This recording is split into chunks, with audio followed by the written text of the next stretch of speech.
بسم الله الرحمن الرحيم ما ننسخ من آيات أو ننسها نأتي بخير منها أو مثلها ألم تعلم أن الله على كل شيء قدير ما ننسخ من آیت، اور نہیں منسوخ کرتے ہم من آیتن کسی آیت کو، او ننسہا، اور نہ ہم اس میں بھلاتے ہیں، ناتی مگر ہم لے آتے ہیں بخیر منہا اس سے بہتر چیز، او یا مثلہا اس کے برابر، الم تعلم کیا تم نہیں جانتے، ان اللہ کہ اللہ تعالی علی کل شیء قدیر ہر چیز پر قدرت رکھتا ہے۔ یہ ہے ایسی آیت کریمہ جس میں اللہ تعالی نے ایک بہت عظیم الشان علم کا بیان فرمایا، اور اتنی اہم چیز ہے یہ کہ اگر کسی انسان کو اس کا علم نہیں ہوگا اور نہیں آتا تو دین کا ایک بہت بڑا حصہ ہے جس سے وہ محروم ہو جائے گا۔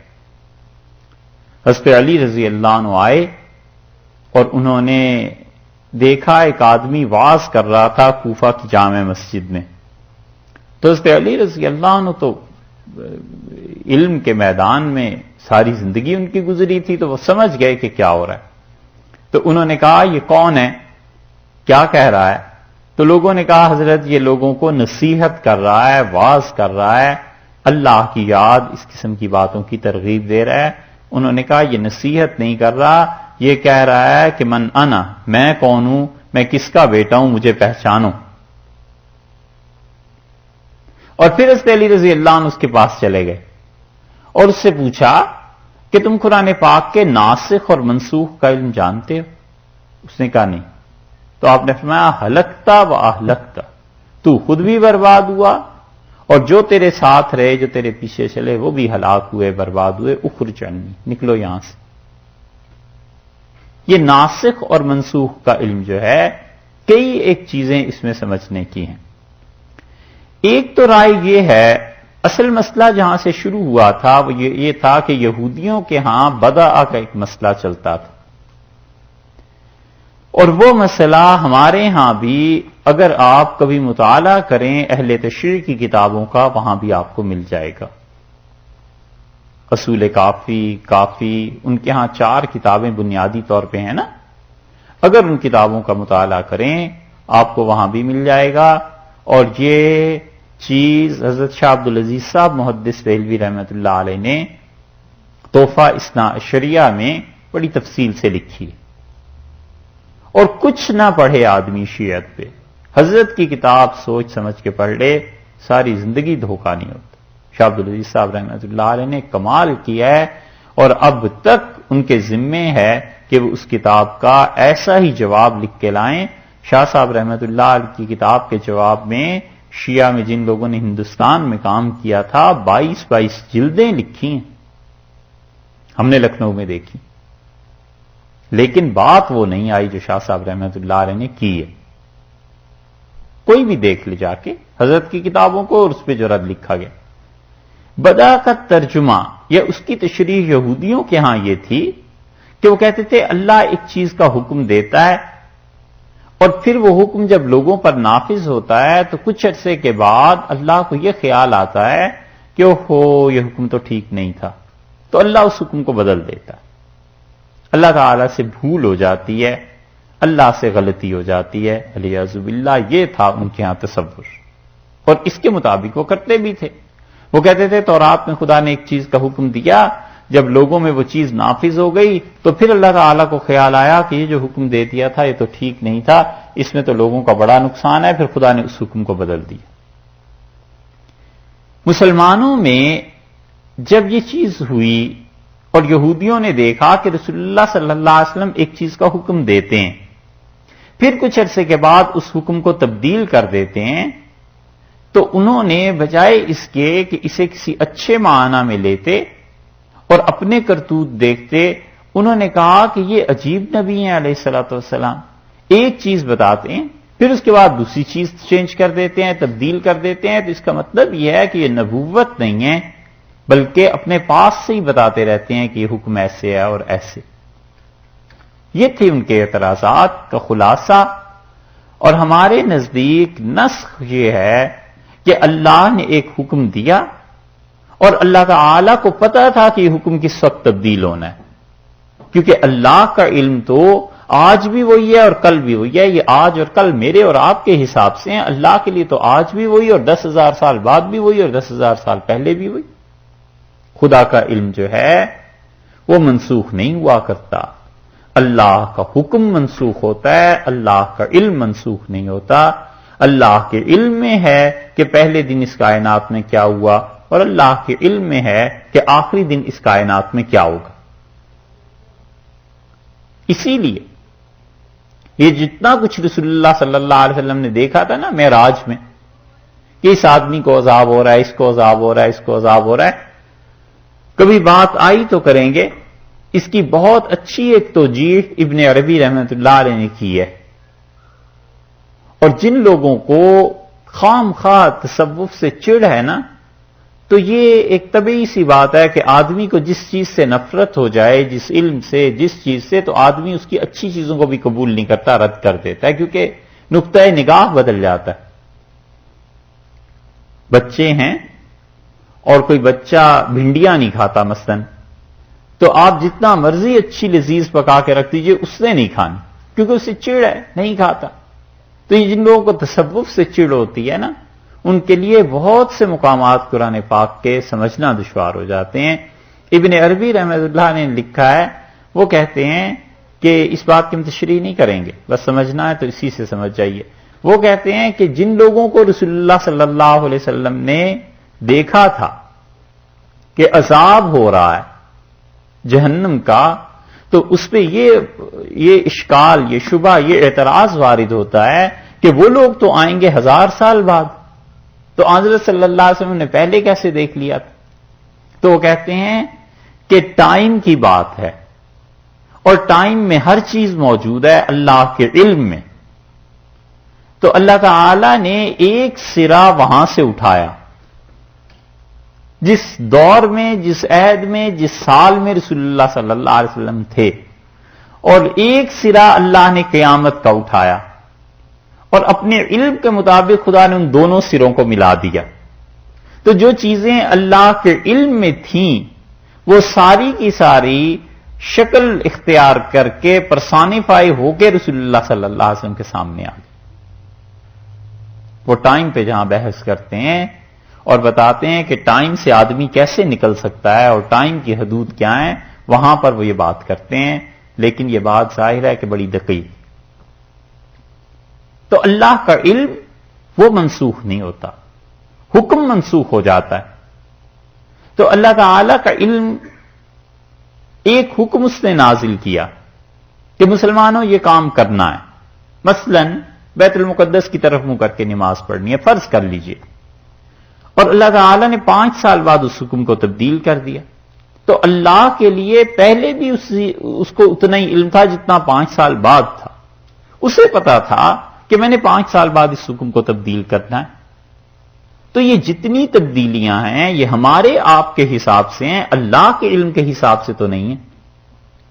ایک بات. اور دوسری بات یہ ہے کہ اللہ تعالی جتنی بھی تبدیلیاں لاتے ہیں وہ نیچرل چیزیں ہیں. مثلا بچہ ہے، وہ دودھ پیتا ہے، تھوڑا سا بڑا ہو جاتا ہے تو خوراک کھانے لگتا ہے، پھر اور بڑا ہو جاتا ہے تو اور چیزیں کھانے لگتا ہے. تو اب کوئی کہہ سکتا ہے کہ پہلے ماں سے دودھ پلاتی تھی اب بھی دودھ ہی پلائے؟ نہیں، اس لیے کہ عمر اس کی زیادہ ہو گئی، اب دودھ کی بجائے کوئی اور چیز غذا میں دے دی جائے گی. بس اسی طرح اللہ نے کچھ احکامات کو نازل کیا، اور وہ احکامات وقتی طور پہ تھے، وہ ہمارے اور آپ کے حساب سے یا صحابہ کرام رضی اللہ عنہ کے حساب سے تھے، وگرنہ اللہ کا علم تو ہمیشہ یکساں رہا ہے، اسے تو کوئی تقسیم نہیں کر سکتا. 2 باتیں. یہ تھا یہودیوں کا اعتراض کہ اللہ کبھی کوئی حکم دیتا ہے، کبھی کوئی حکم دیتا ہے. اللہ نے فرمایا ما ننسخ من آیت، اور کوئی آیت جو ہم منسوخ کرتے ہیں، اور ننسہا یا ہم اس کو بھلا دیتے ہیں، ناتی بخیر منہا ہم اس سے بہتر چیز لے آتے ہیں، اور مثلہا یا اس کے برابر کی کوئی چیز لے آتے ہیں. کوئی بھی حکم جب ہم منسوخ کرتے ہیں تو ہم اس سے بہتر حکم دے دیتے ہیں. بیت المقدس کی طرف حکم تھا نماز پڑھنے کا، اسے منسوخ کر دیا یہ کہہ کے کہ ولو وجوہکم، اپنے چہروں کو بیت الحرام مسجد حرام کی طرف پھیر لو. تو اب جو مسجد حرام کا حکم دیا ہے اور بیت المقدس کو منسوخ کر دیا تو اللہ نے گویا دوسرے لفظوں میں یہ کہا کہ ہم پہلے سے زیادہ بہتر حکم لے آتے. سمجھ آ رہی بات؟ اچھا، ایک چیز اور بھی ہے، اور وہ یہ سمجھنے کی ہے کہ منسوخ آیات جو ہیں ان میں یہاں دو لفظ اللہ تعالی نے استعمال فرمائے. ایک تو کہا ہے کہ ما ننسخ من آیتن، جو آیت بھی ہم منسوخ کر دیتے ہیں. آیت سے کیا مراد ہے؟ بعض مفسرین کے ہاں سرے سے ناسخ اور منسوخ کی بحث یہاں ہے ہی نہیں. وہ کہتے ہیں کہ یہودیوں نے تورات کے احکامات کے متعلق رسول اللہ صلی اللہ علیہ وسلم سے کہا کہ ہماری کتاب میں یہ حکم تھا، آپ کی کتاب میں یہ حکم ہے، تو اگر ہم آپ کی بات مان لیں تو اس کا مطلب یہ ہے کہ اللہ پہلے کوئی اور حکم دیتا ہے، بعد میں بھول گیا تھا اور بھول کے اللہ نے یہ بات کر دی. تو اللہ تعالی نے فرمایا کہ کوئی بھی ما ننسخ من آیتن، کوئی بھی آیت جو تورات کا حکم ہم منسوخ کرتے ہیں، او ننسہا، یا اسے بھلا دیتے ہیں، ناتی بخیر منہا او مثلہا، ہم اسی جیسا ایک حکم لے آئیں گے یا اس سے بہتر لے آئیں گے. یہ ایک تو مفسرین کی رائے یہ ہے، اگرچہ کم ہیں لیکن وہ کہتے ہیں سرے سے ناسخ اور منسوخ کی یہاں بحث ہی نہیں ہے. وہ کہتے ہیں تورات کے متعلق بہت کم اس طرف گئے ہیں، لیکن جب آپ پڑھیں گے تو آپ کو اندازہ ہوگا کہ کچھ لوگوں کی رائے اور موقف یہ بھی. جو اصل رائے اور موقف جمہور امت کا ہے جو اس پہ منسوخ ہونے کی بحث کرتے ہیں، ایک بحث، یہ جتنی باتیں ہم آپ سے عرض کر رہے ہیں یہ آپ اسے غور سے سنتے رہیے، آپ کو اندازہ ہوگا کہ اس ایک مسئلے کے پہلو کتنے ہیں. اچھا، اب ہم اس پہ آ جاتے ہیں کہ جو مفسرین کہتے ہیں یہ اسی امت کا قرآن کا ہی تذکرہ ہے کہ ایک حکم کو دوسرے حکم سے منسوخ کرتے ہیں، تو سوال یہ پیدا ہوتا ہے کہ نسخ کن کن چیزوں میں وارد ہوتا ہے، کون کون سی چیزیں منسوخ ہوتی ہیں. تاریخ منسوخ نہیں ہوتی، خبر منسوخ نہیں ہو سکتی، ٹھیک ہے نا. مثلا اللہ تعالی نے کہا کہ حضرت نوح علیہ السلام کے زمانے میں طوفان آیا تھا، تو اب دوبارہ اللہ یہ تو نہیں نازل کریں گے کہ طوفان نہیں آیا تھا، اس لیے کہ اس میں کوئی ایسی چیز ہی نہیں ہے جو نسخ ہو سکے. ایک عقیدہ منسوخ نہیں ہوتا کہ پہلے اللہ تعالیٰ نے کہا ہو کہ یہ تقدیر پہ ایمان رکھنا ضروری ہے، اور پھر کہیں کہہ دیا ہو کہ نہ تقدیر نہ مانو، بے شک اور مانو تمہارے لیے اختیار ہو گیا، یا تقدیر کو نہ مانا کرو. عقائد منسوخ نہیں ہوتے. تیسری چیز اخلاقیات ہیں، یہ منسوخ نہیں ہوتی کہ اللہ تعالیٰ نے پہلے کہہ دیا ہو کہ تم اللہ پہ بھروسہ کرو، توکل کرو، صبر کرو، شکر کرو، حسد سے اپنے آپ کو بچاؤ، کینے سے، بغض سے، غیبت سے، اور پھر بعد میں وہی آ گئی ہو کہ غیبت بھی کیا کرو، حسد بھی کیا کرو اور صبر اور شکر نہ کرو. ظاہر ہے یہ تو کوئی چیز نہیں ہے، یہ بھی نکل گئی آیات. لے دے کے ایک حکم باقی رہ گیا کہ اللہ تعالیٰ کسی چیز کا حکم دیں اور حکم کے بعد اسے کینسل کر دیں. اس کی 3 قسمیں ہیں. کبھی کبھی یہ ہوتا ہے کہ اللہ تعالی حکم دیتے ہیں کسی چیز کا، اور حکم دینے کے بعد اس کی پہلی قسم یہ بن جاتی ہے کہ اللہ تعالی نے اس آیت کریمہ میں جو حکم دیا ہے حکم کو باقی رکھے اور تلاوت کو اٹھا دے. حکم باقی رہتا ہے اور تلاوت اٹھ جاتی ہے. منسوخ آیات جو تھیں رسول اللہ صلی اللہ علیہ وسلم پہ نازل ہوئی تھیں وہی پوری یہاں تک کہ سورہ احزاب جو ہے 22ویں پارے میں اتنی بڑی بڑی صورتیں بھی نازل ہوئیں، لیکن اگلے دن لوگ اٹھے تو انہیں یاد ہی نہیں تھی. او ننسہا، یا ہم اسے بھلا دیں، آیا نا اس آیت میں. تو حکم جو ہے وہ باقی رہتا ہے اور تلاوت اس کی اٹھا دیتے ہیں. اس کی بہت سی مثالیں ایسی مل جائیں گی جو حدیث میں آئی ہیں. حکم باقی اور تلاوت اٹھا دی.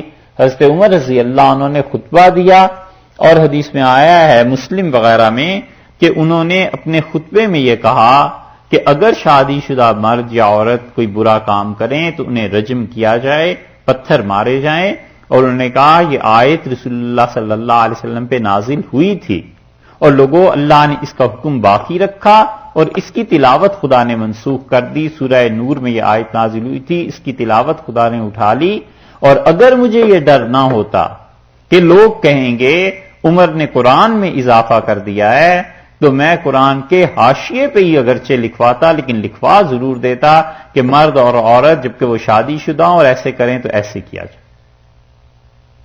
اور پھر انہوں نے کہا کہ میں ڈرتا ہوں اس بات سے کہ اس امت میں کوئی گمراہ ایسے نہ پیدا ہو جائیں جو آخری زمانے میں آ کر کہنے لگیں کہ رجم شریعت میں نہیں ہے، پتھروں کا مارنا شریعت میں نہیں ہے۔ انہوں نے کہا اگر مجھے یہ خوف نہ ہوتا کہ لوگ کہیں گے عمر نے قرآن میں اضافہ کر دیا تو میں اسے لکھوا دیتا۔ یہ چیز ہے کہ تلاوت منسوخ ہو گئی اور حکم باقی ہے۔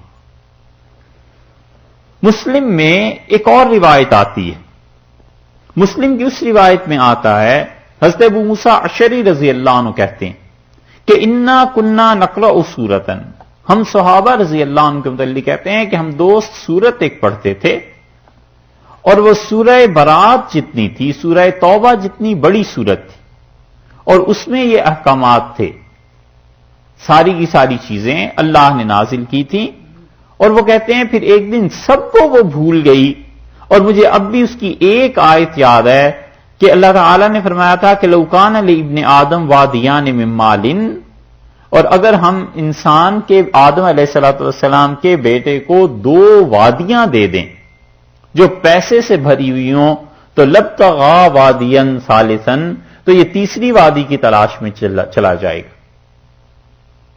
ولا یملأ جوف ابن آدم، اور آدم کے بیٹے کی علیہ السلام پیٹ کوئی چیز نہیں بھر سکتی الا التراب، سوائے قبر کی مٹی کے، کہ اس مٹی سے ہی پیٹ بھرتا ہے، باقی آدمی کی خواہشات پوری نہیں ہوتی۔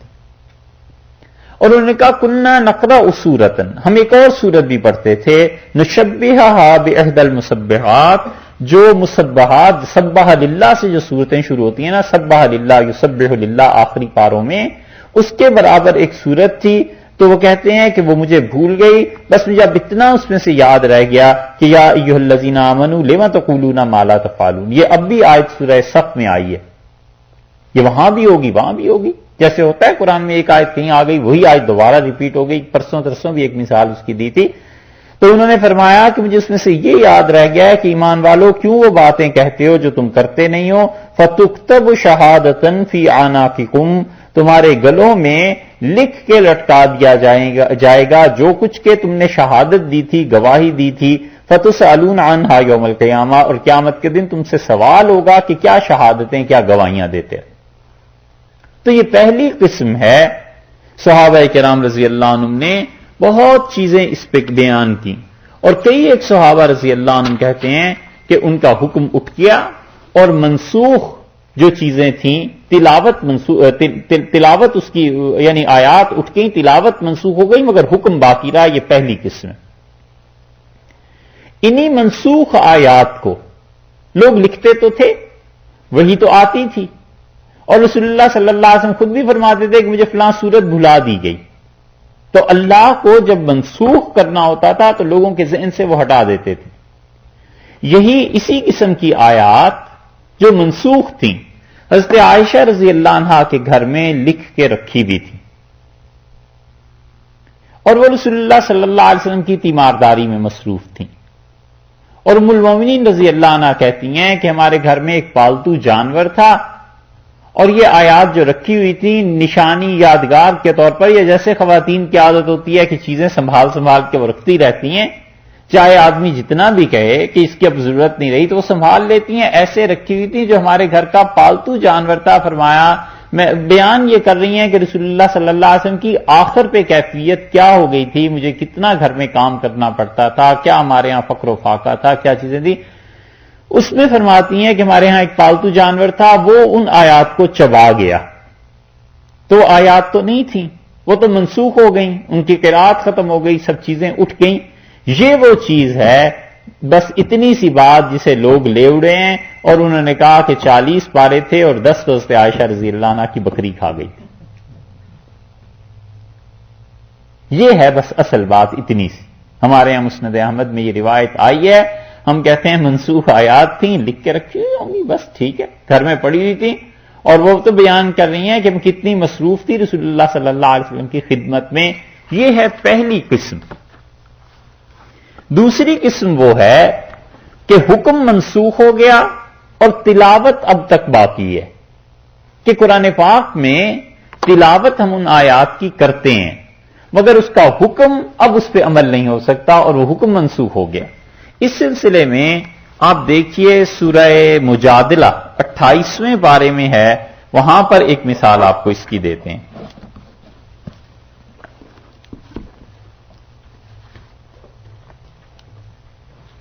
28واں پارہ ہے سورہ مجادلہ اور 58 نمبر ہے سورہ کا, اور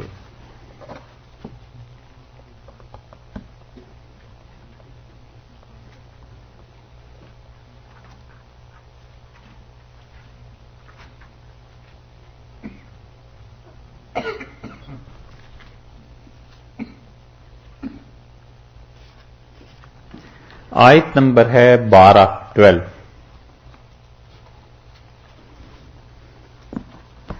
اصل میں اگر سمجھنا ہے تو آپ اسے شروع کریں آیت نمبر 8 سے, پھر آپ کو سمجھ آئے گی کہ سلسلہ کلام ہے کیا. اللہ تعالی نے فرمایا الم تر الی الذین نہوا عن النجوى, تم نے کبھی غور نہیں کیا جن لوگوں کو ہم نے منع کیا تھا کہ سرگوشیاں نہ کیا کریں.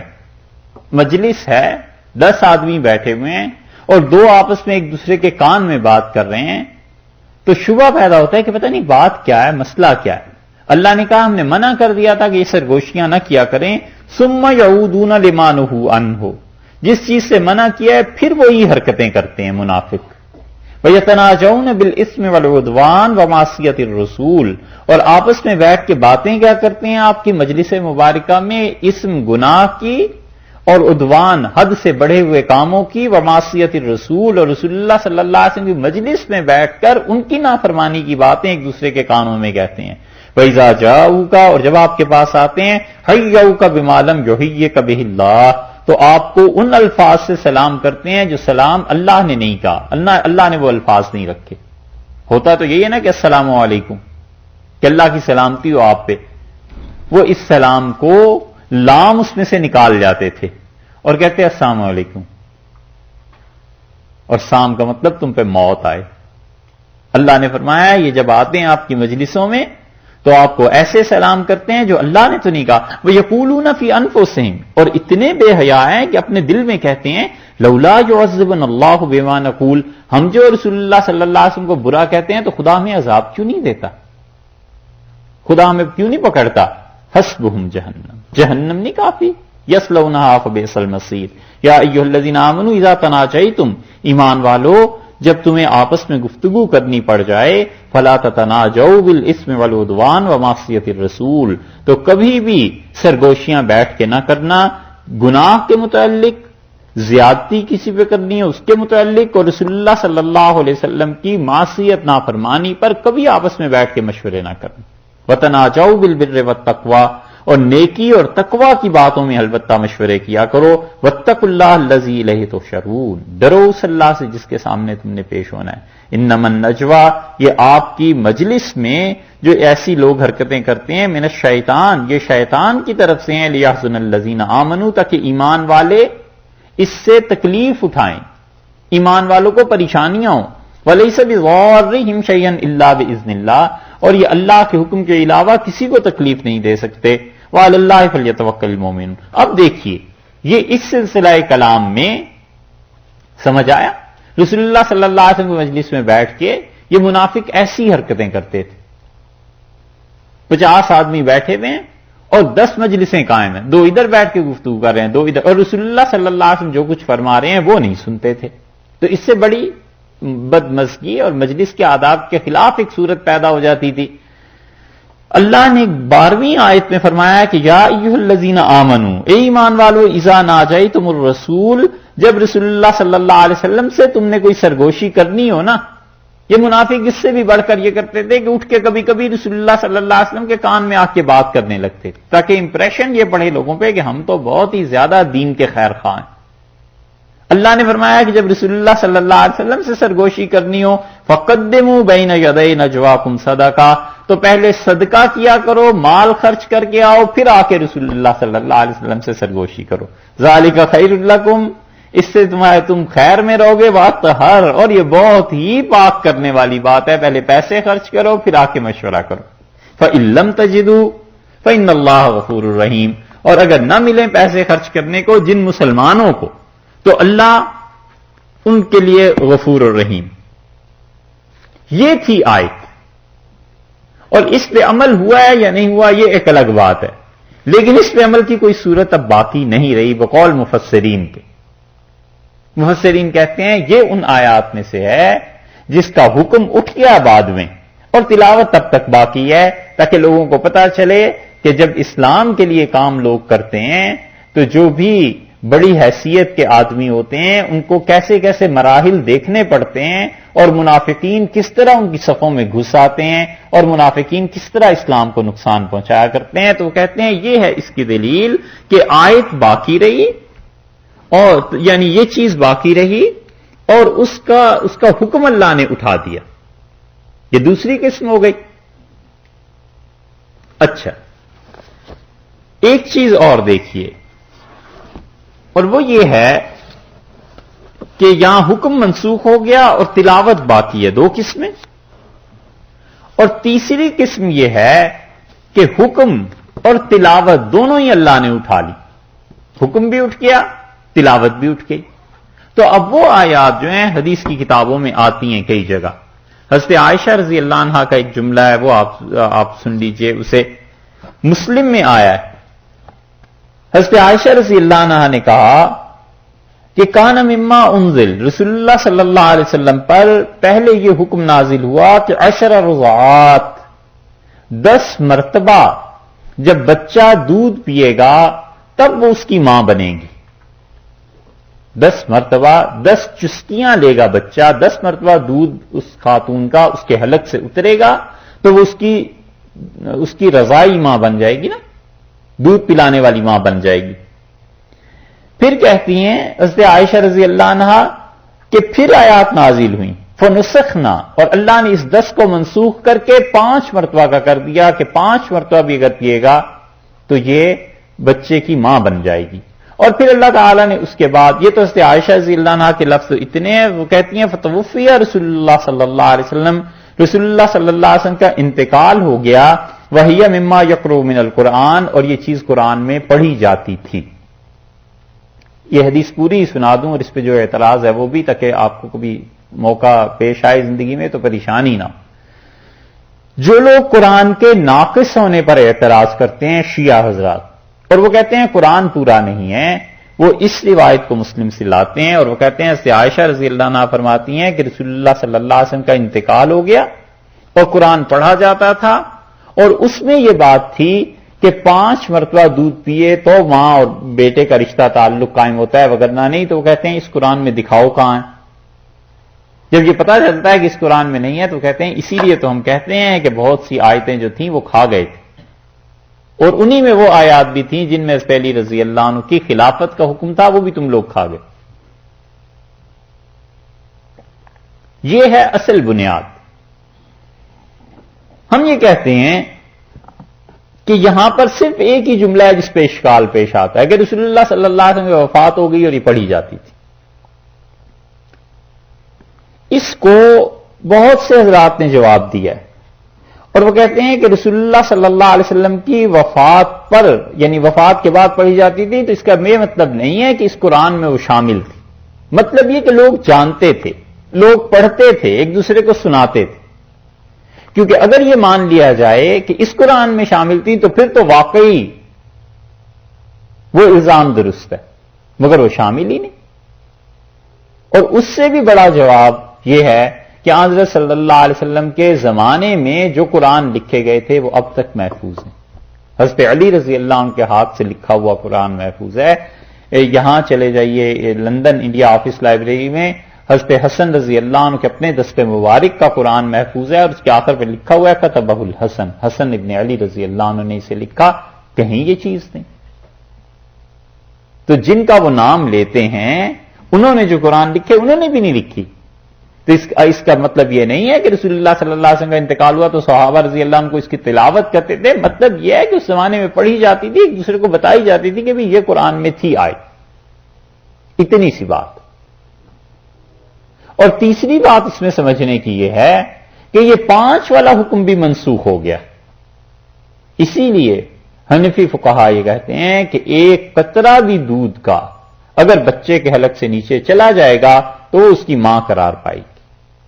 یہ 5 والا حکم بھی منسوخ ہو گیا. تو یہ دلیل ہے اس کی کہ ایسی آیات جن میں حکم بھی اٹھ گیا تلاوت بھی اٹھ گئی، دونوں چیزیں اللہ نے ثابت کر دی. سمجھ آ رہی ہماری بات؟ اس موضوع پر ناسخ اور منسوخ کی بحث پر بڑے بڑے لوگوں نے کتابیں لکھی ہیں اور بہت کچھ لکھا ہے. ابو داؤد رحمت اللہ علیہ، یہ جن کی حدیث کی کتاب ہے، انہوں نے مستقل ایک کتاب لکھی ہے کہ قرآن میں کیا چیز کس چیز نے کینسل کی، منسوخ کی.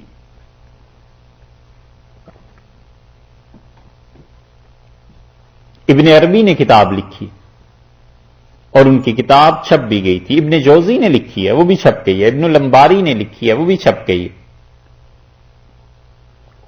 ہر زمانے میں مفسرین اس پہ لکھتے رہے. خیال نہیں رہا، نہیں تو گنتے ان باتوں کو کہ کتنی ہو گئی. ایک بات اور بھی دیکھیے کہ اب جو موجودہ قرآن پاک ہمارے پاس ہے یا جو رسول اللہ صلی اللہ علیہ وسلم پہ نازل ہوا ہے، لکھا گیا ہے، اس میں احکامات کیسے ایک دوسرے سے منسوخ ہوتے ہیں. اس کے لیے آپ سورہ بقرہ دیکھیے، اس میں ایک حکم کو دوسرے حکم نے کیسے منسوخ کیا ہے.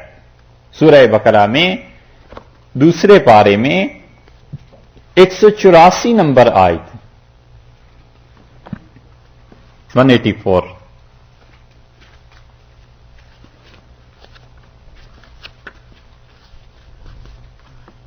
یہاں تک سمجھ آ گئی ہو تو بات آگے کریں، نہ آئی ہو تو پھر اسے دہرائیں. سمجھ آ رہی باتیں ہماری؟ ٹھیک ہے. اچھا، 184 میں دیکھیے اللہ تعالی نے فرمایا ہے کیا؟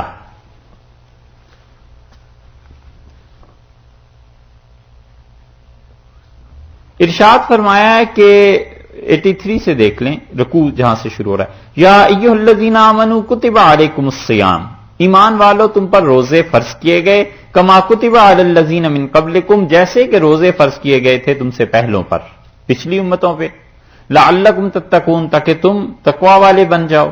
ایام معدودات، کچھ دن ہیں مقرر، 30 یا 29 دن، جتنا رمضان کا چاند ہوا.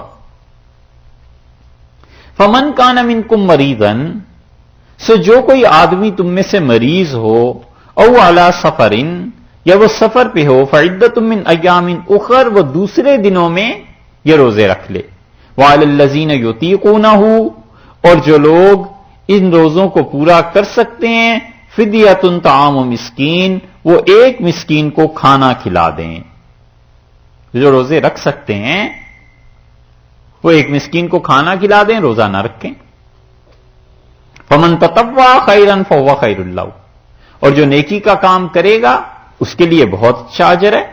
ایک تو ہو گئی یہ آیت، اس سے معلوم ہوتا ہے کہ روزہ نہ رکھنے کی بھی اجازت ہو گئی، کہ روزہ نہ رکھو اور تم کیا کرو، فدیہ دے دیا کرو. یہ حکم آیا. اب مفسرین کو اس پہ بحث کرنی پڑی ہے. وہ کہتے ہیں کہ اللہ تعالیٰ نے اجازت دے دی ہے کہ روزہ نہ رکھو، فدیہ دے دیا کرو. اور اس کے فوراً بعد جو 185 نمبر آیت آئی ہے وہ ذرا آپ دیکھیے. اللہ تعالیٰ نے فرمایا شہر رمضان الذی انزل فیہ القرآن، اور رمضان کا مہینہ مبارک ہے جس میں ہم نے قرآن پاک کو نازل کیا. ہدی للناس، اور قرآن پوری انسانیت کے لیے رہنما ہے. وبینات من الہدا، اور واضح دلائل ہیں اس میں اگر تم ہدایت پہ چلنا چاہو، والفرقان، اور قرآن فرق کرنے والا ہے کفر اور باطل اور حق کے درمیان، فمن شاہد منکم الشہر، اور تم میں سے جو کوئی اس مہینے کو پائے، فلیصمہ، اسے چاہیے کہ روزہ رکھے۔ وہ کہتے ہیں یہ جو آیت ہے نا، اس ٹکڑے نے اس اجازت کو منسوخ کر دیا، ختم کر دی۔ یہ بعد میں نازل ہوئی، یہ آیت بعد میں نازل ہوئی آگے والی، اور پیچھے والی پہلے نازل ہوئی تھی۔ تو ابتدائی دور میں یہ اجازت تھی کہ تم لوگ کیا کرو، فدیہ دے دیا کرو، روزہ نہ رکھو تو فدیہ دے دو۔ اور پھر اس آیت نے فمن شاہد منکم الشہر فلیصمہ، تم میں سے جو اس مہینے کو پائے اسے چاہیے کہ روزہ رکھے، اس اجازت کو کینسل کر دیا۔ اب کوئی صورت نہیں رہی ہے، روزہ بہرحال رکھنا ہی۔ یہ سمجھ میں آئی کہ ایسے وہ کہتے تھے کینسل ہوتی ہیں۔ ایک اور چیز آپ دیکھیے، دوسری مثال سے آپ سے عرض کریں، سورہ مزمل میں دیکھیے، 29ویں پارے میں سورہ مزمل ہے، اسے آپ دیکھیے 73 نمبر سورہ،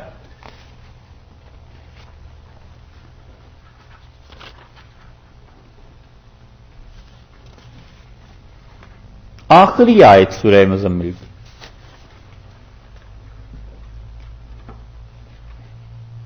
ان ربک یعلم انک تقوم، آخری آیت ہے 20ویں 20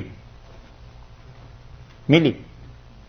اچھا، ان ربک یعلم انک تقوم ادنی من ثلثی اللیل، اور آپ کا پروردگار خوب جانتا ہے کہ آپ رات کو جو کھڑے ہوتے ہیں اتنے حصے میں، رات کے تیسرے حصے میں، ونصفہ، کبھی اس کے رات کے آدھے حصے تک آپ کھڑے رہتے ہیں، وثلثہ وثلثہ، اور اس کے تیسرے حصے تک کھڑے رہتے ہیں، آپ تہجد پڑھتے رہتے ہیں، وطائفۃ من الذین معک، اور جو آپ کے ساتھ ایک گروہ ہے مخلص مسلمانوں کا، یہ بھی رات کو تہجد میں کھڑے رہتے ہیں۔ واللہ یقدر اللیل والنہار علم ان لن تحصوہ، اور اللہ نے اب جان لیا کہ اتنی زیادہ عبادت ہر وقت ہر رات میں نہیں ہو سکتی۔ فتاب علیکم، اللہ نے تم پہ مہربانی کی، فقرؤوا ما تیسر من القرآن، تو قرآن پڑھا کرو اتنا جتنا کہ تم پڑھ سکتے ہو۔ یہ فقرؤوا ما تیسر من القرآن جو ہے نا، کہ نماز میں اتنا قرآن پڑھو جتنا تم پڑھ سکتے ہو، یہ تو حکم ہو گیا عام، ایک آدمی 10 پارے پڑھ سکتا ہے، ایک آدمی ایک ہی آیت پڑھ سکتا ہے۔ اس نزاکت کو ذرا سمجھیے گا، یہ آگے چل کے ابھی ایک اور بات کرتے ہیں، اس میں کام آئے گی۔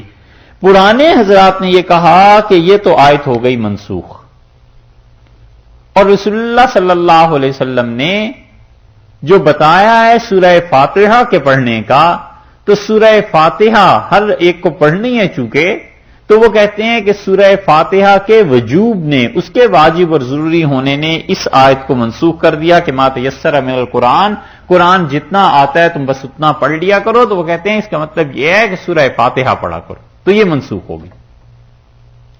یہ رائے ہم نقل کر رہے ہیں ان لوگوں کی جو پچھلے پرانے مفسرین تھے۔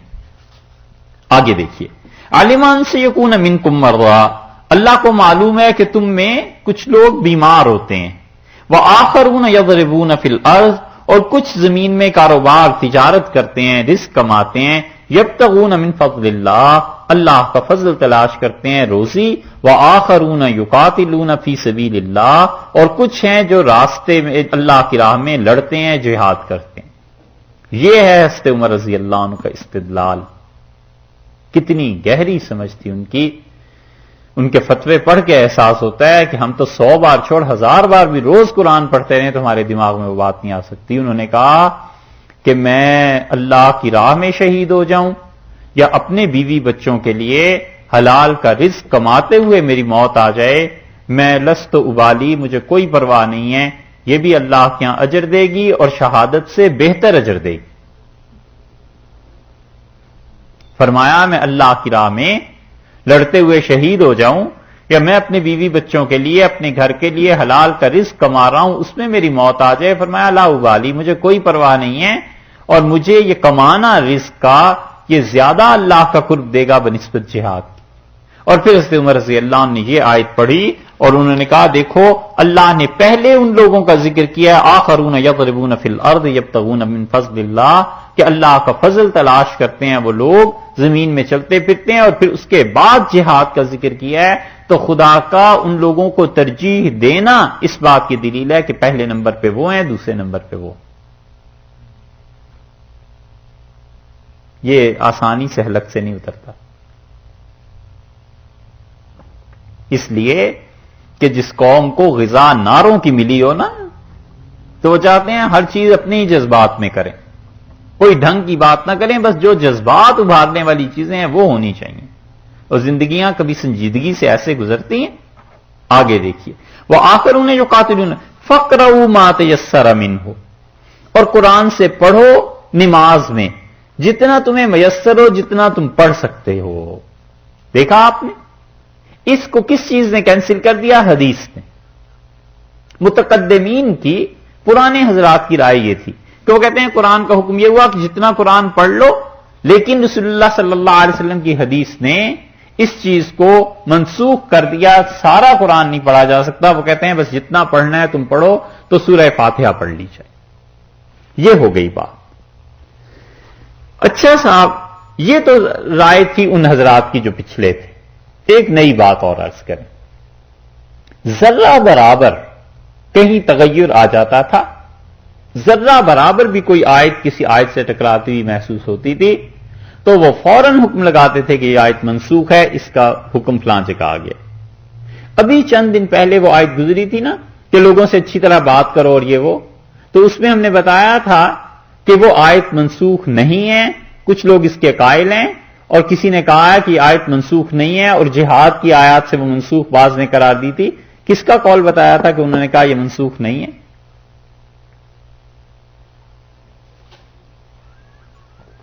دیکھ لیجئے کہیں لکھا ہوا ہو۔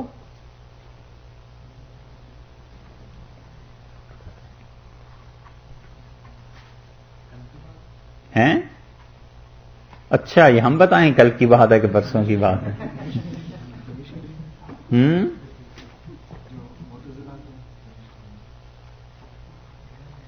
تو آپ ہی بتائیے۔ ہم نے پہلے دن کہا تھا کہ یہ تعلیم ہے، واز نہیں کہ آپ اسے انجوائے کریں، آئیں پڑھیں چلے جائیں، آئے نہ آئے۔ اگر پڑھنا ہے تو آپ سنجیدگی سے اسے پڑھیے۔ ہمیں بتائیے ہم نے کس کے متعلق کہا تھا کہ یہ آیت انہوں نے فرمایا منسوخ نہیں۔ ابھی تو 9:25 ہوئے ہیں، بیٹھے ہیں یہیں پہ۔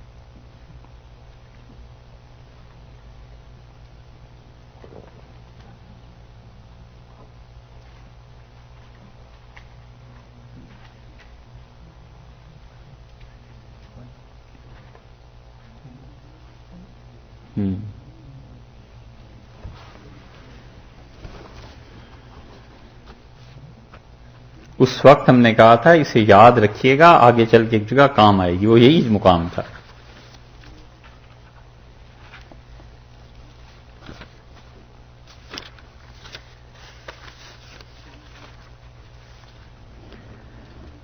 آیت نمبر 83 میں یہ بحث تھی، 83 میں۔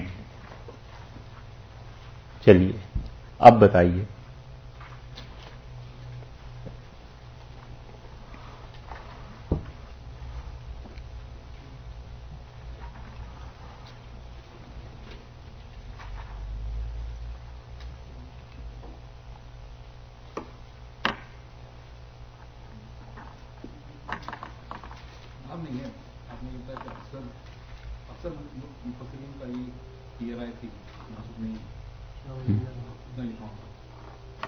شاہ صاحب کہاں سے آگے لو دیتے رہو حوالہ، بس مجدد رحمت اللہ کا حوالہ دے دو کہ کہیں تو آیا ہی ہوگا، کسی نے تو لکھا ہوگا۔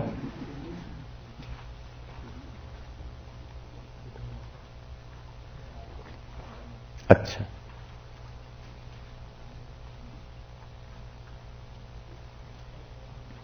نہیں ملا ہے نا؟ اچھا ہم بتا دیتے ہیں، ہم نے یہاں پہ قول نقل کیا تھا امام باقر رحمت اللہ علیہ، یاد آ گیا؟ لکھا ہوا ہے؟ اچھا تو پہلے کیا چشمہ نہیں تھا؟ نام باقر ہے یا میں کیا ہے؟ یہ ہے امام باقر رحمت اللہ علیہ کا قول تھا. دیکھو بھائی، ہم آپ سے پہلے بھی کہتے ہیں، اب بھی کہتے ہیں کہ یہ تعلیم ہے، کوئی واز نہیں ہے کہ مولوی صاحب نے واز کیا، بڑی لچھے دار تقریر ہوئی، جذبات کی باتیں اٹھ کے چلے گئے. یہ وہ چیزیں نہیں. آپ اسے کھیل تماشے کی باتیں نہ بنائیے. یہ میرے لیے بھی تکلیف دہ چیز ہے، اور کوئی آدمی سنجیدگی سے ایسے نہ پڑھتا ہے نہ پڑھایا جاتا. تو اس کا نقصان یہ ہوگا کہ بہت سی چیزیں ہم بھی کہیں گے وقت کسی طرح گزرے اور گھر چلے. صحیح ہے، اور میں تو اللہ کا شکر ہے اس کا بھی قائل نہیں ہوں کہ وقت گزرے گھر چلے، اس لیے کہ نہ لینا نہ دینا، آدمی جوتے پہنتا ہے گھر چلا جاتا ہے. ٹھیک ہے نا؟ تو اس لیے اسے ایسے نہیں ہے کہ آئے مزے میں اور بس سن کے چلے گئے. یہ تعلیم ہے. اگر آپ نے پڑھنا ہے تو بسم اللہ، میں حاضر ہوں. اگر ایسی حرکتیں ہیں تو بالکل مت آئیے کل سے. امام باقر رحمت اللہ علیہ نے اس آیت کے متعلق کہا کہ یہ آیت منسوخ ہے. کس سے منسوخ ہے؟ انہوں نے کہا جہاد کی آیات سے منسوخ ہے. یہ اچھی طرح اس بات کو سمجھیے کہ پرانے مفسرین جو تھے، ذرہ بھی آیت میں کہیں بھی ذرہ برابر بھی تبدیلی آ جائے وہ اسے فوراً حکم لگا دیتے تھے کہ منسوخ. جہاد کی آیات تھی، ان سے پہلے یہ آیت نازل ہوئی کہ لوگوں سے اچھی طرح باتیں کیا کیجیے اور لوگوں کے ساتھ درگزر کرتے رہیے.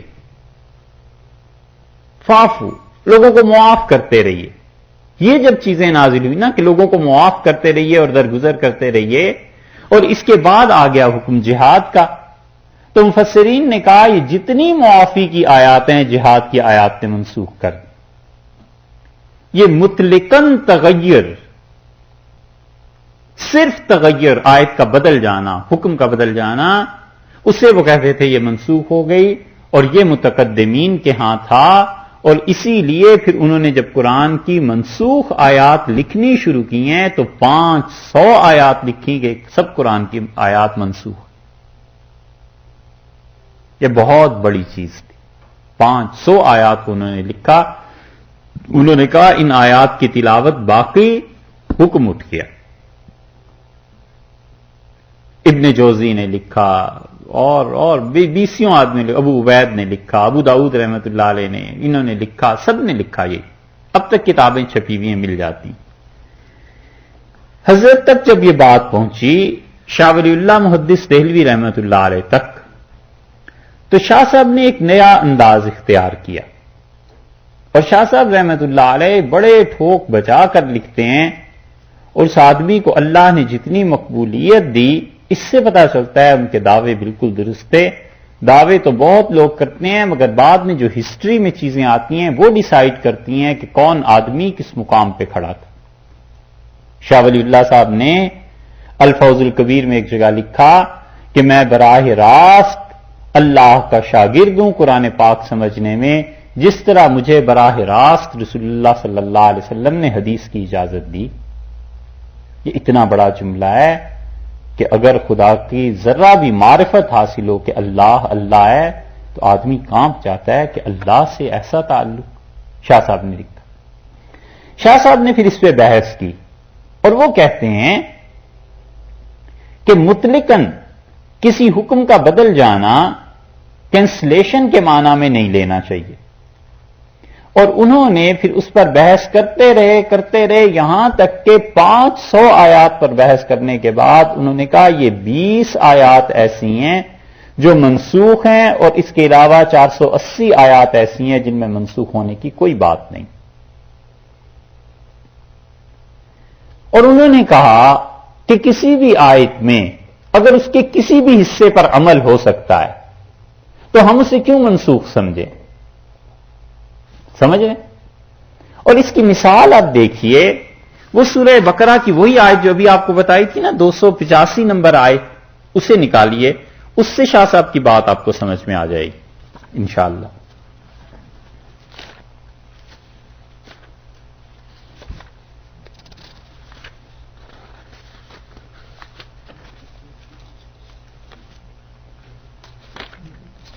کیا تھی؟ 185 تھی شاید، ہاں 185 تھی جی.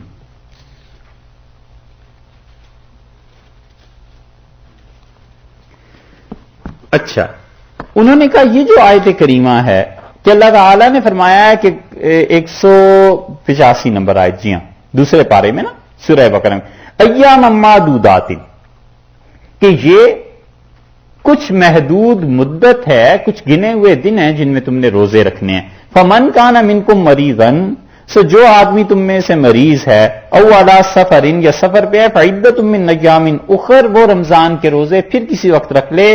فمن تطوع خیر وعلی الذین یطیقونہ، اور جو لوگ یطیقونہ رمضان کے روزے نہیں رکھ سکتے، فدیۃ طعام مسکین، وہ فدیہ دے دیں، ایک مسکین کے کھانا دے دیں۔ پہلے ہم نے بھی پڑھا ہے، اور اس وقت بات یہ ہوئی تھی کہ مفسرین نے کہا اور ترجمہ کرنے والوں نے کہ جو روزہ نہ رکھنا چاہے، ٹھیک، اور اس کو منسوخ کر دیا اگلی آیت نے کہ من شاہد منکم الشہر فلیصم، کہ جو کوئی تمہیں اس مہینے کو پائے گا اسے چاہیے روزہ ضرور رکھے۔ یہی منسوخ ہو گیا نا، یہی کہا تھا نا۔ شاہ صاحب کہتے ہیں اس کا ترجمہ ہم یوں کرتے ہیں کہ وَالَّذِينَ يُطِيقُونَهُ، اور جس آدمی کے لیے روزہ رکھنا بہت مشکل ہے، بہت دشوار ہے، فدیۃ طعام مسکین، وہ آدمی ایک کا کھانا دے دے۔ آیت بھی اپنی جگہ پر برقرار رہی، اور وہ جو ہے کہ فمن شاہد منکم الشہر فلیصم، وہ بھی اپنی جگہ پہ برقرار رہی۔ تو اس میں کینسل ہونے کی بات ہی کیا ہے؟ آئی سمجھ؟ شاہ صاحب نے یطیقونہ کا جو ترجمہ کیا ہے، عربی کے متعدد چیزیں انہوں نے نقل کی ہیں، اور وہ کہتے ہیں اس کا مطلب یہ ہے کہ جو آدمی روزہ رکھنا بہت ہی دشوار محسوس کرتا ہے، 80 برس کا ہو گیا ہے، اب وہ روزہ ہی کیوں رکھے؟ اس بیچارے کے لیے بڑی دقت ہے۔ یہ شوگر ہو گئی کسی انسان کو تو اس انسان کے لیے بڑی دقت ہے روزے کا رکھنا، ہارٹ کا پیشنٹ ہے، گردے کا ہے، کڈنی میں کئی مرتبہ ہوتا ہے، پانی سے مسلسل پینا پڑتا ہے نا۔ تو وہ کہتے ہیں اس سے مراد یہ ہے کہ یطیقونہ، وہ انسان جو بڑی مشقت سے روزہ رکھتا ہے، اٹھاتا ہے اسے روزے کو، فدیۃ طعام مسکین، وہ ایک مسکین کو کھانا کھلا دے۔ دیکھا آپ نے؟ اس طرح ایک اور آیت دیکھیے آپ کو، تاکہ مسئلہ اچھی طرح سمجھ میں آ جائے۔ ایک اور مثال دیتے ہیں، اسی میں ہے سورہ بقرہ میں، سورہ بقرہ میں جہاں خواتین کے مسائل کا ذکر آتا ہے وہاں پر ہے۔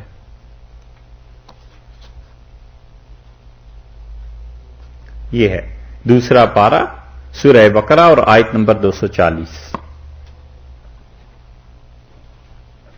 والذین یتوفون منکم، ملی؟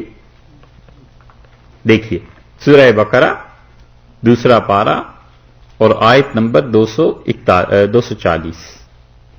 والذین یتوفون منکم، اور تم مردوں میں سے جس کی وفات ہو جائے، ویذرون ازواجا، اور بیویاں اپنے بعد چھوڑ جائیں، بیوہ ہوں عورتیں۔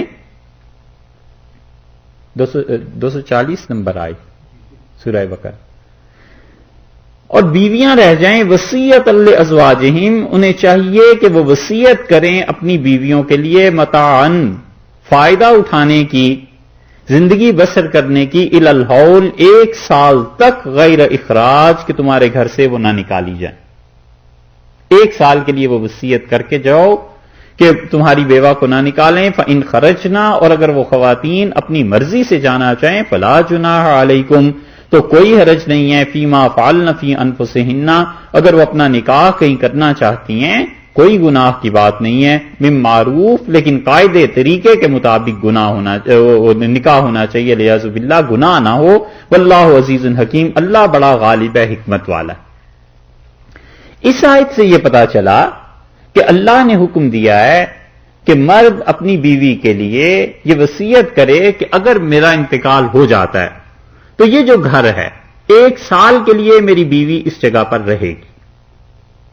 اپنے ماں باپ کے متعلق وہ کہتا ہے اپنے ماں باپ کو کہ میری اہلیہ جو ہے بیوہ اگر ہو گئی ہے تو اسے 1 سال تک آپ اس گھر سے نہیں نکالیں گے۔ پرانے مفسرین کہتے تھے یہ آیت منسوخ ہو گئی، وہ کہتے تھے منسوخ ہوئی ہے وراثت کی آیات سے، کہ جب وراثت تقسیم ہو گئی تو اس عورت کے لیے اب کیا ہے، وراثت اسے مل گئی، اب یہ دوسرا نکاح کر لے، اپنے ماں باپ کے یہاں جائے، یا شوہر نے الگ مکان دے دیا، جو بھی کیا ہے، لیکن وراثت کی تقسیم نے اس آیت کو منسوخ کر دیا۔ اسی لیے اس پہ کہیں بھی عمل نہیں رہا۔ مسلم سوسائٹی میں دیکھ لیں کہ کہیں بھی نہیں ہوتا. شاید آپ میں سے بہت سے ہوں جنہوں نے پہلی مرتبہ یہ سنا ہو کہ وہ 1 سال کی وصیت کر کے جائیں. پرانے حضرات کہتے تھے یہ منسوخ ہو گئی. شاہ ولی اللہ صاحب رحمۃ اللہ علیہ کے یہاں جب یہ بات آئی تو شاہ صاحب نے فرمایا ہم اس کو یہ کہتے ہیں کہ وہ وصیت کرنا فرض تو ہے نہیں، مناسب ہے کہ وہ اپنے ماں باپ کو کہتے، مستحب ہے، بہتر ہے کہ کہے میری اہلیاں ہیں ان کا خیال رکھنا، 1 سال تک انہیں گھر سے نہ جانے دیں، کہیں رہے. تو وہ کہتے ہیں وہ وصیت کا حکم بھی اپنی جگہ پر قائم رہا اور ہم نے اسے فرض کے درجے سے اتار کر مستحب بہتر کے درجے میں لے آئے کہ بہتر یہ ہے کہ وہ ایسے کہہ دے بس. تو کہتے ہیں پھر تو منسوخ ہی نہیں ہوئی، کیونکہ فرض بھی ایک حکم ہے، سنت بھی ایک حکم ہے، مستحب بھی ایک حکم ہے، مکروہ بھی ایک حکم ہے، حرام بھی ایک حکم ہے. تو حرام میں مکروہ میں بڑا فرق ہے. اسی طرح فرض کسی چیز کا ہونا اور کسی چیز کا نفل ہونا، بہتر ہونا، بڑا فرق ہے اس میں، لیکن حکم تو بہرحال شریعت کا ہے نا. تو وہ کہتے ہیں اس آیت کو ہم یوں کہیں گے کہ جب تم میں سے کسی کا انتقال ہونے لگے تو اور بیویاں اس کے پیچھے ہوں، دیکھ لو ایک نہیں کہا، فرمایا یذرون ازواجن، کئی بیویاں چھوڑ کے مرے، وصیت ازواجہم، تو اپنی بیویوں کے لیے وہ وصیت کر دے کہ متاعن الی الحول غیر اخراج، کہ 1 سال تک انہیں اس گھر سے نہ نکالا جائے. تو یہ وہ مستحب کے درجے میں لے آتے ہیں، وہ کہتے ہیں منسوخ نہیں رہی. سمجھ آئی بات؟ یہ دوسرا مسئلہ، دوسری مثال ہم نے آپ کو دی. ایک اور بات اور وہ یہ ہے کہ یہ تو نسخ قرآن کا ہے کہ قرآن کی ایک آیت دوسری آیت کو منسوخ کرتی ہے. کیا اللہ کی کتاب کو سنت بھی منسوخ کر سکتی ہے یا نہیں؟ یہ ہے معرکۃ الآراء مسئلہ، اور بہت سے حضرات اس طرف گئے ہیں کہ قرآن پاک کی آیت کو سنت منسوخ نہیں کر سکتی. یہ مستقل فقہا کا مذہب ہے، مگر حنفی فقہا کے ہاں وہ کہتے ہیں کہ قرآن نے ایک حکم کو عام کیا ہے اور کہا ہے فقرؤوا ما تیسر من القرآن، قرآن جتنا چاہو پڑھو، جتنا تمہیں آتا ہے.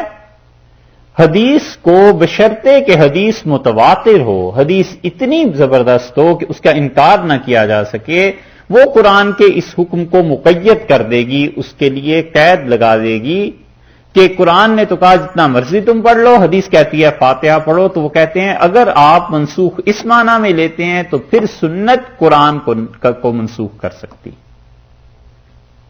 یہ حنفی فقہا نے بہت طویل بحث اس پہ کی ہے، اور فقہا اس بات کے قائل ہوئے ہیں کہ قرآن کوئی حکم جنرلی ہے تو اس کو اسپیشلائزیشن کے لیے، کسی چیز کی تخصیص کرنے کے لیے استعمال کیا جا سکتا ہے. ایک تو بات یہ، اور آخری بات آپ سے عرض کریں اس بحث میں کہ نسخ، منسوخ ہونا، اس کا ایک طرح سے اور مفسرین نے جائزہ لیا.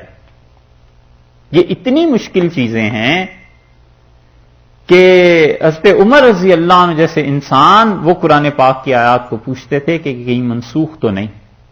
اور امام ابو حنیفہ رحمۃ اللہ علیہ کے متعلق متعدد لوگوں نے لکھا ہے کہ ہم نے اپنے زمانے میں سب سے زیادہ جس انسان کو دیکھا کہ اسے ہر وقت فکر رہتی تھی کہ کوئی حدیث کسی حدیث سے منسوخ تو نہیں ہے، امام ابو حنیفہ رحمۃ اللہ علیہ تھے.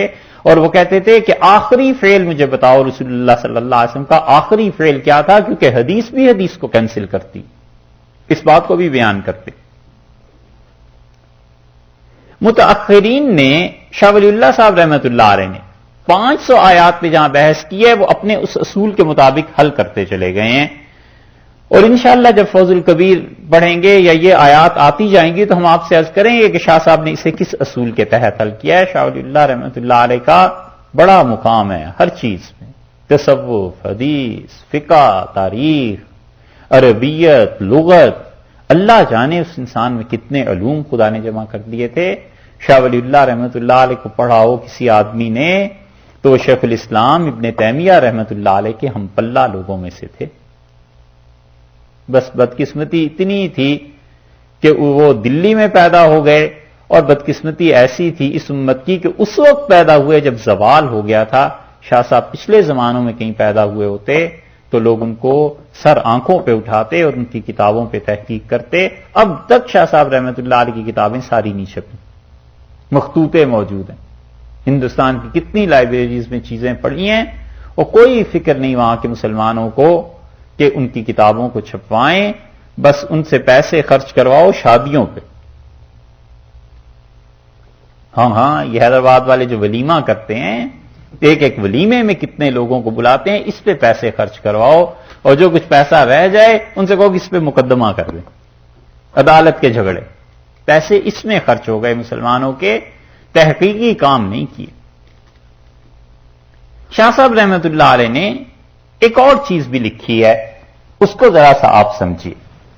شاہ صاحب کہتے ہیں کہ کتاب کا نسخ اور کتاب کا منسوخ ہونا، وہ کہتے ہیں مطلق کو مقید کرنا، یعنی جو چیز وہی آسان جملہ جو پہلے آپ سے کہا ہے کہ وہ جنرل ہے، ایک کھلا حکم ہے کہ تم میں سے جو روزہ نہیں رکھتا فدیہ دے دے، تو شاہ صاحب کہتے ہیں کہ روزہ نہیں رکھتا تو اس کا مطلب ہے روزہ رکھ نہیں سکتا، وہ فدیہ دے دے۔ تو وہ کہتے ہیں پہلے مطلق حکم تھا، اب ہم نے اسے مقید کر دیا ہے۔ شاہ صاحب رحمت اللہ علیہ فرماتے ہیں یہ پرانے لوگوں کے ہاں نسخ تھا، ہم اس کو نسخ نہیں سمجھتے، ہم کہتے ہیں کہ مدت متعین جو ہوتی ہے، وہ جو قیود ہوتی ہیں متعین، جن قید کے ساتھ وہ چیز ہوتی ہے، وہ قید ختم ہو گئی، کہ پہلے اجازت تھی، پھر اس کے بعد قیود لگا دیں، پابندیاں لگا دیں، بس اتنا سا نسخ۔ یہ ان حضرات کا ایک معنی ہے، اور اسی لیے وہ کہتے ہیں کہ مطلق اور غیر مقید کو محدود اور مقید کر دینا، قید میں لے آنا، یہ چیزیں۔ اور کوئی بات یہ سمجھ میں آئی؟ نہیں آئی؟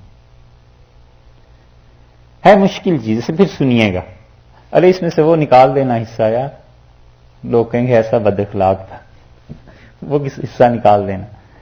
اچھا ایک چیز اور، وہ یہ ہے کہ جس طرح قرآن پاک کی آیات کی آپ نے دیکھی ہیں چیزیں، حدیث کا علم اس سے زیادہ باریک ہے۔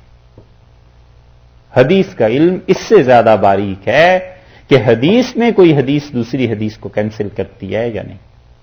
یہ ایسا علم ہے جس پہ اگرچہ کم لکھا گیا ہے اب تک لکھنے والوں نے، لیکن وہ علم بڑا زبردست ہے۔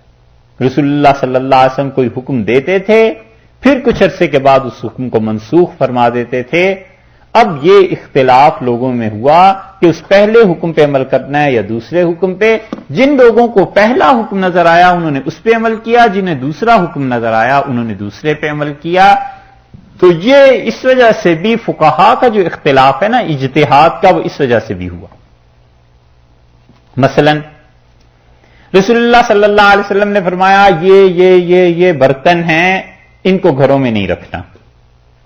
صحابہ رضی اللہ عنہ جب شراب کی آیات نازل ہوئی ہیں تو انہوں نے آ کے عرض کیا کہ اللہ کے رسول یہ برتن ہیں، خاص برتن بنائے جاتے تھے شراب پینے کے لیے، آپ نے فرمایا انہیں بھی گھروں سے نکال دو، تو انہیں نکال کے پھینک دیے۔ 5-7 سال بعد 4 سال بعد کسی نے آ کے پھر پوچھا، نئے مسلمان ہوئے تھے کچھ لوگ، انہوں نے کہا اللہ کے رسول شراب تو ہم چھوڑ دیں، وہ برتن بھی؟ آپ نے فرمایا کوئی حرج نہیں، برتنوں کو تم استعمال کر سکتے۔ تو جو پہلا حکم تھا وہ اس لیے دیا تھا کہ اچھی طرح شراب کی نفرت طبیعت میں بیٹھ جائے، کہیں ایسے نہ ہو پینا شروع کر دیں۔ اور دوسرے حکم میں جب مسلمانوں میں نفرت بیٹھ گئی تو رسول اللہ صلی اللہ علیہ وسلم برتن ہی ہیں، بس انہیں استعمال کرو، کیوں پھینکیں؟ تو اس دوسری حدیث نے پہلی حدیث کو کینسل کر دی۔ اس طرح کی 2-4 نہیں، 10-20 نہیں، 100 حدیثیں مل جائیں گی، سینکڑوں حدیثیں مل جائیں گی جن میں آیا ہے کہ رسول اللہ صلی اللہ علیہ وسلم نے ایک حکم دیا اور پھر اسے منسوخ کر دی۔ حضرت صلی اللہ علیہ وسلم کے عمل سے چیزیں منسوخ ہو گئیں، صحابہ رضی اللہ عنہ کے اجتہاد سے چیزیں منسوخ ہو گئیں، بہت چیزیں۔ مثلا آگ پہ پکی ہوئی چیز کھانے سے وضو کرنا ہے یا نہیں کرنا، تو حضرت ابو ہریرہ رضی اللہ عنہ فرماتے ہیں کہ آگ پہ پکی ہوئی چیز اگر کھائی جائے تو اس پہ وضو کرنا ضروری ہے، وضو ٹوٹ جاتا ہے۔ اور امام احمد ابن حنبل رحمۃ اللہ علیہ کا یہی مسلک ہے۔ اور حضرت ابو ہریرہ رضی اللہ عنہ نے کہا کہ رسول اللہ صلی اللہ علیہ وسلم نے اونٹ کا گوشت کھایا اور پھر اس کے بعد وضو فرمایا، تو اس لیے آگ پہ پکی ہوئی چیز کھانے سے وضو ٹوٹ جائے گا۔ حضرت عبداللہ ابن عباس رضی اللہ عنہ وہاں بیٹھے ہوئے تھے. انہوں نے کہا چچا پھر تو گرم پانی سے وضو ہوگا ہی نہیں. تو حضرت ابو ہریرہ رضی اللہ عنہ سوچ میں پڑ گئے. پھر تھوڑی دیر بعد کہنے لگے بھتیجے اگر حدیثیں سننی ہیں تو ضرور سنو اور حجتیں کرنی ہیں تو اٹھو یہاں. حضرت عبداللہ ابن عباس رضی اللہ عنہ نے کہا ایسی بات نہیں. انہوں نے اپنے شاگردوں سے کہا کہ رسول اللہ صلی اللہ علیہ وسلم نے کھانا کھایا اور وضو کی ضرورت تھی جا کے وضو کر لیا. تو ابو ہریرہ رضی اللہ عنہ آگے پیچھے ان دونوں افعال کو دیکھا انہوں نے نتیجہ نکالا کہ آگ پہ پکی ہوئی چیز کھانے سے وضو ٹوٹ جاتا ہے وگرنہ وضو کا اس سے کوئی تعلق نہیں بنتا. تو امام احمد ابن حنبل رحمۃ اللہ علیہ تک جب یہ باتیں پہنچی انہوں نے کہا میں پھر بھی یہی فتویٰ دیتا ہوں کہ بہتر یہ ہے کہ وضو کر لے. باقی کوئی امام میں سے فتویٰ نہیں دیتا. حدیث میں بھی اسی طرح چیزیں ناسخ اور منسوخ چلتی ہیں اور بہت دقیق علم ہے, بہت باریک علم ہے. اس پہ کم لکھا گیا ہے. خیر اردو میں تو ہے ہی کچھ نہیں لٹریچر میں, اور انگلش تو بہت ہی ابھی تو زبان ہی نہیں شروع ہوئی علم میں. اردو میں بھی نہیں ہے. عربوں نے اس پہ کام کیا ہے, پرانے متقدمین نے کام کیا ہے, مگر منسوخ ہوتے ہیں چیز. یہ سمجھ میں آ گئی بات. اب دیکھیے جہاں پہ آیات ایسی آئیں گی جو شاہ صاحب نے لکھے ہیں رحمۃ اللہ علیہ یا مفسرین لکھتے ہیں اس پہ بات کریں گے. اللہ نے فرمایا ما ننسخ من آیت, اور کوئی آیت جو ہم منسوخ کر دیتے ہیں, او ننسہا یا اسے کیا کر دیتے ہیں بھلا دیتے ہیں. انسا کا مطلب عربی میں کسی چیز کا بھول جانا, نسیان. حضور اقدس صلی اللہ علیہ وسلم کے ساتھ دونوں طرح واقعات پیش آئے ہیں. حدیث میں آتا ہے آپ نے نماز پڑھائی اور جب باہر تشریف لائے نماز پڑھا کے تو اس پہ ابی رضی اللہ عنہ نے عرض کیا کہ اللہ کے رسول فلاں آیت کیا منسوخ ہو گئی؟ تو رسول اللہ صلی اللہ علیہ وسلم نہیں. انہوں نے کہا آپ نے سورت پڑھی ہے اور اس میں یہ آیت آپ نے چھوڑ دی تو میں سمجھا منسوخ ہو گئی. آپ نے فرمایا اللہ رحم کرے اس پہ جس نے مجھے یاد دلا دیا, اور پھر آپ نے فرمایا وہ آیت محکم ہے, اپنی جگہ پہ قائم ہے, میں بھول گیا پڑھنا. اور دوسری طرح بھی ہوا ہے کہ صحابہ رضی اللہ عنہ کہتے ہیں کہ ہم نماز کے لیے کھڑے ہوئے اور پوری صورت ہی بھول گئی. حضور اقدس صلی اللہ علیہ وسلم سے ایک دن ایک آدمی نے آ کے کہا اللہ کے رسول میں رات نماز کے لیے کھڑا ہوا اور پوری صورت جو مجھے یاد تھی بھول گئی, مجھے حیرت ہے یہ کیا ہوا. ایک اور آدمی کھڑا ہوا, اسے کہا اللہ کے رسول میرے ساتھ بھی رات یہی واقعہ پیش آیا ہے. تو رسول اللہ صلی اللہ علیہ وسلم اللہ نے ان دونوں صورتوں کو اٹھا لیا. یہ جو ہم پڑھتے ہیں نا اللہم انا نستعینک ونستغفرک ونؤمن بہ ونتوکل علیک, یہ جو دعائے قنوت ہے یہ حقیقت میں سورت تھی قرآن کی, یہ وہی نازل ہوئی تھی. اور صحابہ رضی اللہ عنہ کہتے ہیں کہ ہم اس کا نام ہم نے رکھا تھا نافذ, وہ نافذ اس میں آتا ہے نا, اور ہم خدمت کرتے ہیں نافذ. وہ کہتے تھے اس سورت کا نام تھا, اور پھر رسول اللہ صلی اللہ علیہ وسلم فرمایا اللہ نے اسے قرآن سے خارج کر دیا ہے, اس کو منسوخ کر دیا ہے, تو اس دعا کو ہم نے قنوت کو وتر میں رکھ لیا. یہ جب آپ ہسٹری پڑھیں گے ساری تاریخ اس زمانے میں نازل ہونے کی سب چیزیں آپ کو مل جائیں گی. اور ننسیہ یا ہم کسی آیت کو بھلا دیتے ہیں, ناتی بخیر منہا ہم اس سے بہتر حکم لے آتے ہیں, ہم اس سے اچھی چیز لے آتے ہیں. اگر تفسیر یہ کی جائے کہ تورات کی کوئی چیز منسوخ کرتے ہیں تو مطلب یہ ہو قرآن میں اس سے بہتر چیز لے آتے ہیں, اور اگر قرآن ہی مانا جائے تو مطلب یہ کہ جس چیز کو ہم نے کینسل کیا ہے وہ وقت پورا ہو گیا. اس لیے بڑے کام کی بات ان مفسرین نے لکھی ہے جو کہتے ہیں کہ نسخ کا مطلب یہ ہے کہ مدت حکم بیان کرنا کہ اس حکم کی مدت کتنی ہے.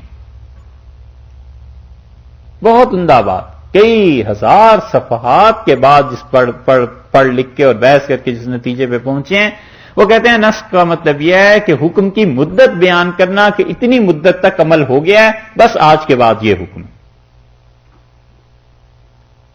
بیت المقدس کی طرف منہ کر کے نماز پڑھتے ہو پڑھو, اور جب ہجرت ہوئی تو 16 یا 17 مہینے اور 10 دن کے بعد رسول اللہ صلی اللہ علیہ وسلم کو حکم آ گیا کہ نہیں اب بیت اللہ کی طرف منہ کر کے نماز پڑھو.